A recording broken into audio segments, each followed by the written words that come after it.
Political skill that she shows, the depth of political knowledge that she has, and the reach that she has in the community.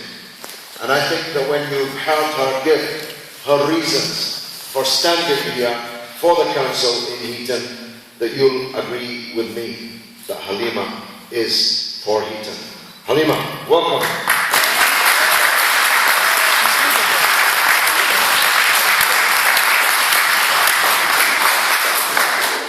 For those kind words. Assalamu alaikum, brothers and sisters, and welcome to the launch of the Respect electoral campaign for Heaton Ward. I'd just like to thank you, everybody who's made this event possible at such short notice, and thank the rest of you for sacrificing your bank holiday afternoon to join us. As you all know by now, I am Halima Afza. I'm the candidate for Heaton in the up-and-coming May local election. I'm a native Bradfordian. I grew up in Manningham and Heaton. I was educated in Bradford. And after many years away from Bradford, I returned to my hometown, which is a place I hold actually quite dear to my heart. The election itself, however, it's not about me. The election is about you, the electorate. It's about what you, the people of Heaton, want. It's about your needs and who you want to represent in addressing issues which affect your daily lives. I live in Heaton with my young family. I have two boys who are 5 and 12. And my motivation for coming forward as a candidate was essentially because of my boys and our experiences. I have become so disenfranchised by the current system and failed by the people who control that system. I do not feel represented and felt provoked to do something to bring about some sort of change. If you're not part of the problem, you're part of the solution. We are subject to many bad men and women in powerful positions dictating and controlling our lives to their benefit and to our detriment. A few examples of challenges that I face day in, day out would be not being able to make a doctor's appointment when my children fall sick, ending up in an already overly strained A&E department for something that would have taken 5 minutes to deal with a GP surgery, having to travel all the way to Keighley to try and find a dentist who's willing and able to carry out treatment. You know, I have to send my boys to school in the next city, in the neighbouring city, as I have no faith in the education system in Bradford, which is, by the way, the second worst in the entire country. The fact that low-income families are expected to work for wages that amount to less than their childcare costs. I know people who have first-class degrees and are forced to seek job seekers allowance, and on the flip side of that, people who have disabilities and illnesses who are forced to go back to work. The list is very long. I could go on and on. The system is not working as it should. Alhamdulillah, it's not all doom and gloom. We have many things to be grateful for. Thanks to the Occupy Westfield team and George Galloway's efforts, we no longer have an abyss in the bottom of Bradford Town Centre. We have a structure which resembles a shopping centre, which, inshallah, on completion will create many new jobs and boost the local economy. Alhamdulillah, we have the Odeon, a landmark in Bradford, which is not the same story again. Again, it's not down to Labour or UKIP who have fronted this endeavour, but it was respect. I've always been proud of being a British Muslim, but the political landscape is changing. I grew up on the old values of Labour. My grandfather, Myron Mirza, was an established businessman and a local figure, and he instilled in our family a strong work ethic and compassion for the people around us, our neighbours. We were taught to treat our neighbours as we would treat ourselves. In fact, we were taught to treat our neighbours better than we treat ourselves. The old Labour I grew up with no longer exists. Today, it's a Zionist organisation that history has proved to us starts wars based on lies. The Tories have destroyed individuals and communities with their austerity measures and are hoping to repeal the Human Rights Act. The Human Rights Act, a piece of legislation so important and pivotal to the rights and freedoms of people like you and I, that I consider it as important as the Magna Carta.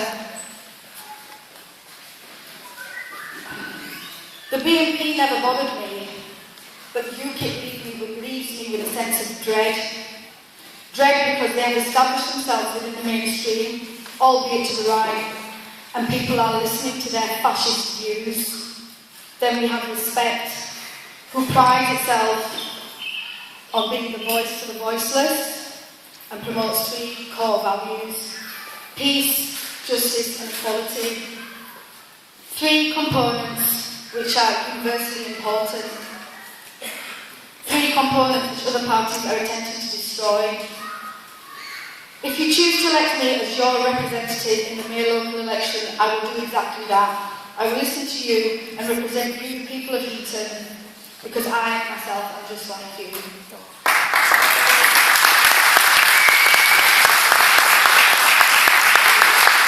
Wonderful. Thank you very much, Halima.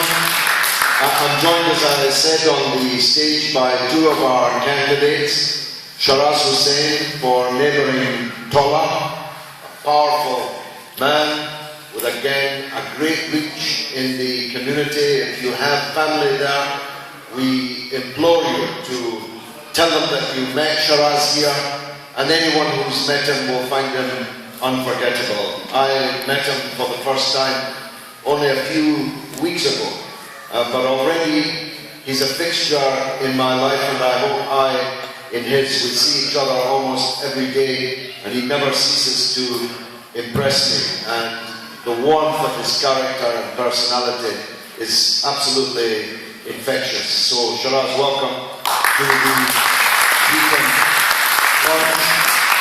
And on my right, Mohammed Salas has been with me from the first day that I arrived here in Bradford. He was, like many of us, most of us, a Labour man for many, many years. He and Brother Saj, who's here, and Naveed, who's at Umrah, may God accept his Umrah, and their father, this family were pillars of the Labour Party. But as soon as I arrived here, they saw that we represented the real Labour Party. And Mohammed Salas's record in Manningham is really as long as your arm. I don't mean a police record, I mean a record of community service and public service. And both of our candidates, Shiraz and Salas, are opposed by two young women of 22 and 23 years of age. Now, I'm all in favour of women in politics. I'm all in favour of young people, and especially young women in politics. But why would anyone choose to vote for someone whose only qualification is that they're the daughter of a former Labour councillor somewhere else, with no record in the community, no record of work, no reputation for public service? And yet that's what you Labour are asking in both Tola and in Manningham. So please welcome Mohammed Salas, our Research candidate in Manningham. We'll take Q&A to all of us after I've finished speaking, if that's all right. I promise not to speak for Fidel Castro lengths, because it's a beautiful day and we want to get out and enjoy summer.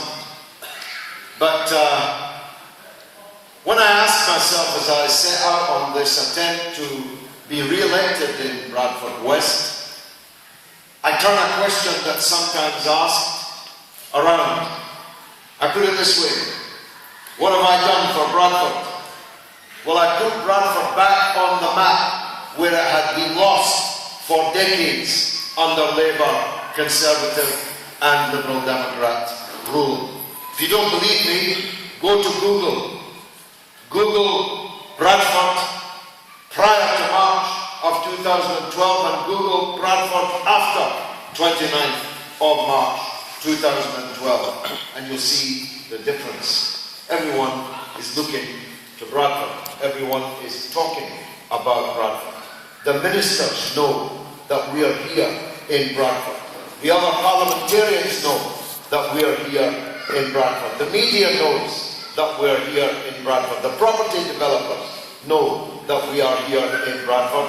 And the people running City Hall, who sat complacently year after year with their faces in the nosebag, eating their way through their terms and doing nothing for the people, they certainly know that we are here in Bradford. As was mentioned by Halima, and I get the impression that not everyone in Bradford fully grasps this point, partly because you were living with it day and daily. When I drove into Bradford for the first time 3 years ago, there was a giant hole in the centre of it. And it had been a giant hole in the centre of it for more than 8 years. And I tell you something, it would have been a hole for another 8 years. And people had become inured to the fact that Bradford Council allowed the developer to demolish a significant part of the city centre without signing a single piece of paper that they were going to build the Westfield shopping centre. So we decided to take that matter into our own hands. And we climbed over the wall with our tents and our backpacks and eventually our caravans, and we occupied it, and we rattled the cage of Bradford City Council, of the Telegraph and Argus, which seems to be a wholly owned subsidiary of Bradford City Council. My wife and I even went to Sydney, Australia, to rattle the cages of the developer themselves. And lo and behold, less than 3 years later, Westfield has arisen out of that hole in the ground. It just goes to show that if you fight for something, you have a chance of achieving it. If you don't fight, then it will remain the way it is forever. Halima referred to the Odeon. Again, I was absolutely shocked when I arrived here, just 3 years ago, to see this iconic building, which with its twin, the Alhambra, is synonymous with the centre of Bradford, covered in shrink wrap, crumbling and falling down. The council allowing it to fall down to save the money of knocking it down, in which case we would have then had another hole in the city centre to match the one we already had that was supposed to be Westfield. When the National Media Museum was going to close, even the Tory ministers acknowledged that we had led the skillful campaign, uniting all kinds of people to save the National Media Museum. So in terms of the 3 years, there are 3 biggest achievements. And if Labour had anything like that record of achievement over 3 years, they wouldn't be facing the problem that they are facing with us now. But the truth is that Bradford's decline began more than 40 years ago, and that all 3 of the major parties have been in charge of the city over that period. 40 years ago, Bradford and Leeds were entirely comparable cities. Now Leeds is like Los Angeles was we were sinking into that hole in the ground.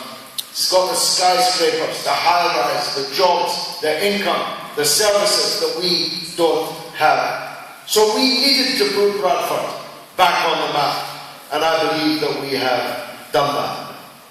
The schools, I was discussing with Adrian Longhorn, a Labour Party veteran this morning. He was making the point that for 10 years, Bradford schools were run by a private company. And so it wasn't entirely Labour's fault. But it was Labour that signed the contract to give it to a private company. And what a disaster that turned out to be. And Labour's been in power for more than 5 years, during which time Bradford schools have slipped and slipped and slipped again down the league table.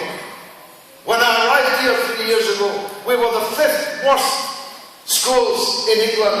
Now we're the 2nd worst schools in England, 2nd bottom of a league table that you'd want to be at the top of. We're at the top of every league you want to be at the bottom of, and bottom of every league you want to be at the top of. Now, I'm not saying Labour's to blame for all that. It's not Labour's fault that we've got 50% unemployment amongst our young people. But what is their fault is that they're doing nothing about it. They won't even talk about it. And when I talk about it, they accuse me of scaremongering. Well, there's no scaremongering involved. It's a scary thought that soon half of our population in Bradford will be under the age of 25 and half of them will be unemployed. You don't have to be Einstein to work out what that's a recipe for. Teeming tens of thousands of young people with no jobs, no money, no prospects, no hope. That's a recipe for disaster. Unemployment, schools, public services, intolerance. When my phone rings late at night, I know it's from Bradford. I don't know what kind of hours you people keep. If it rings at midnight onwards, I know it's from Bradford. When the snow was here, Shiraz, I was taking at least one call every hour from people in your ward who couldn't move their cars because there were no gritters doing the side streets. Of course, the side streets were just filled with people, voters, ratepayers, taxpayers, who'd paid for these gritters, insofar as they existed. But I never took one call from other areas in the city where the gritters were out as soon as the snow fell. Just a couple of weeks ago, I've now fixed a meeting with Greg Dyke, the director of the Football Association, the FA, in your ward, in Manningham. I went, pouring rain it was on a Saturday morning, to the sports centre at Manningham, and I saw the children that were coming in their scores, more than 80 children. In the morning I was there for football training given by Ebrar, very fine young man, and his team, the Manningham All-Stars. There was 80 children, but there was only 10 footballs. They couldn't afford a football for every 2 boys, which is what it should have been. I had to end up digging into my own pocket and buy them footballs because I couldn't bear to see these kids who'd come there to learn the game standing around because there were no footballs for them to kick. The older boys out on the one all-weather pitch that's there, when there's a perfectly obvious alternative second pitch just over a small wall, but it's covered in concrete and glass. And we're going to ask Greg Dyke to get the FA from their Sky and BT television deal to put another all-weather football pitch in London. And I'm confident that we'll do that. But what's the common denominator in both of these stories? That places that have elected Labour councillors year after year after year are utterly neglected, whilst other parts of the city get what resources there are that's going. This is contempt for the electorate. If I was a Labour councillor and I was running the city, I'd make sure my own ward was best provided first before anyone else's ward. But they don't take that approach here, and I'll tell you why. Because they think, and it's the same reason they put up these two 22, 23-year-old candidates. They think you've got no choice but to vote for them. Because you've always voted for them, you'll always vote for them. Well, now that we are here, over this last 3 years, we've proved that you don't have to vote for them. You can vote for somebody better. Now, Halima said in her opening address, she used a word that's probably not often used in local council elections, Zionist. Let me tell you this. If I lose this election on the 7th of May, they'll be dancing in the streets of Tel Aviv. Every Zionist in the world will be dancing in the streets. That the biggest supporter of the Palestinian cause, the biggest enemy of Israel, has been defeated in a parliamentary election in Bradford West. Does anybody want that to happen? Anybody want Tel Aviv to be happy about the outcome here? I very much doubt that. But the truth is, the leader of the Labour Party, Ed Miliband, is the first political leader in Britain ever to publicly state that he is a Zionist. I don't know why he did it.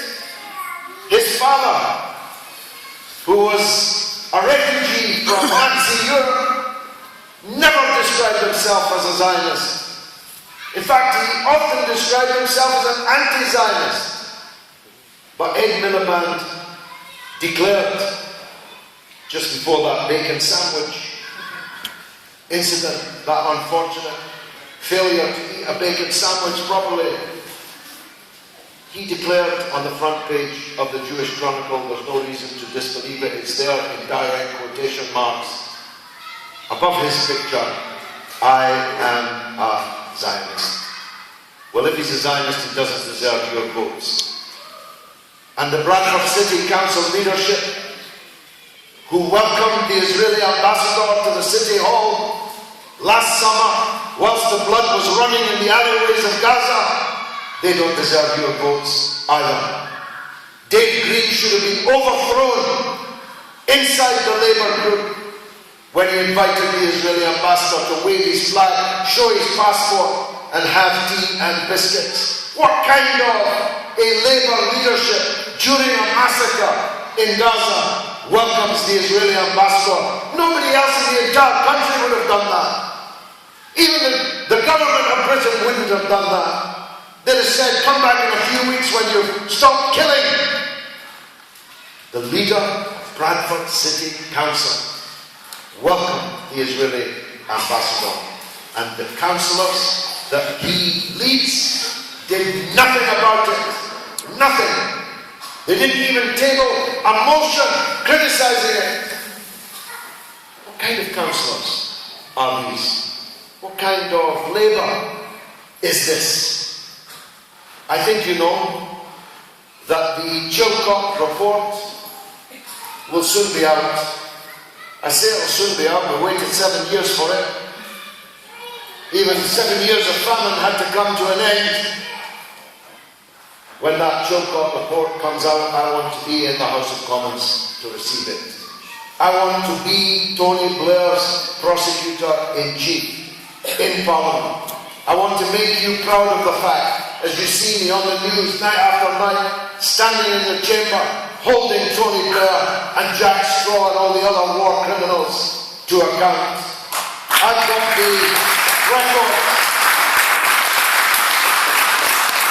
for decades, long decades before I came to Bradford, of standing up for the Muslim community here and for the oppressed and the downtrodden overseas. Which brings me to my last point.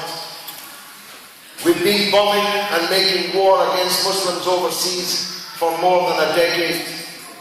Now the state is involved in a non-violent war against Muslims at home.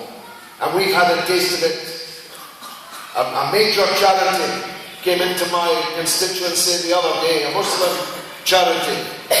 One of the biggest charities in the entire world, raising £26 million a year, now being subverted by the Inland Revenue, by the Charity Commission, by every arm of the state, trying to destroy their work because they're working in Syria and Palestine and Gaza and so on. We had a taste of it here. Councillor Faisal Khan is our champion on this. We had a taste of it here in the witch hunt against Muslim parents and governors in the so-called Trojan horse, which turned out to be a Trojan hoax. Theresa May has just told us, as a schoolboy in the street last night told me, amazing, out of the mouths of babes, a schoolboy told me in the street last night, it was midnight, I don't know why he was out so late. He said to me, the Trojan horse has already been proven to be a hoax, and yet all the policies they're bringing forward are based in part on the Trojan hoax. Theresa May actually mentioned it in her speech, that one of the reasons she was bringing forward a new raft of anti-Muslim policy was because of the Trojan horse. Even though the previous week In the Select Committee in the House of Commons it had been unmasked, as we always knew that it was, as a hoax. When they're out in leafy suburbia encouraging parents to become governors, that's democracy. When Muslim parents become governors, that's a conspiracy. Muslims are not allowed to take power in schools. Other people are encouraged to do so. Somebody asked me again last night, not this youth, is this going to be like the 1930s in Germany for the Jewish people? Is that what we're going to have to face? I told him no. Nothing like that will happen. But it's going to get tougher and tougher and tougher every year in Britain to be a Muslim.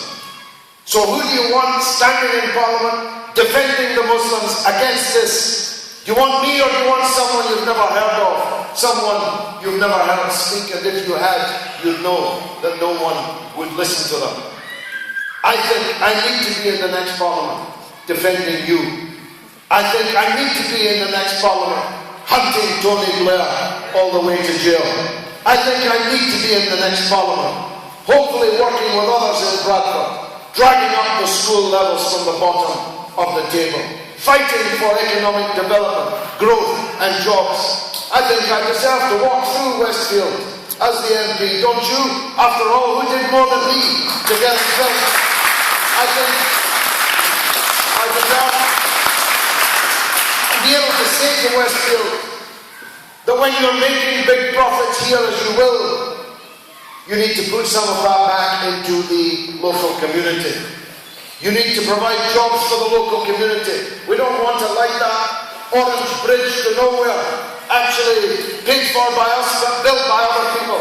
We want local jobs, local workers in those jobs in Westfield, and I'll be banging on the door of the Chief Executive of the Centre to try and make sure that happens. And by the way, we also want Mohammed and Fatima to have a fair crack at getting a job.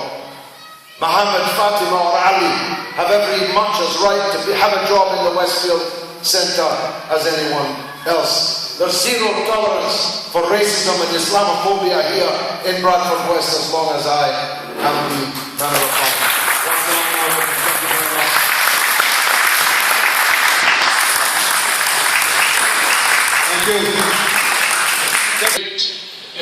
Well, all that remains for me to say is that Councillor Imdad and others, Billy, where's Billy? Billy Ali, they're running Halima's campaign. If you can help us in any way to deliver leaflets, knock on doors, make phone calls to people, we need your help. And Halima will be available around the ward between now and May the 7th. And our open talk bus is on its way, coming your way. Thanks very much for attending. Bye now.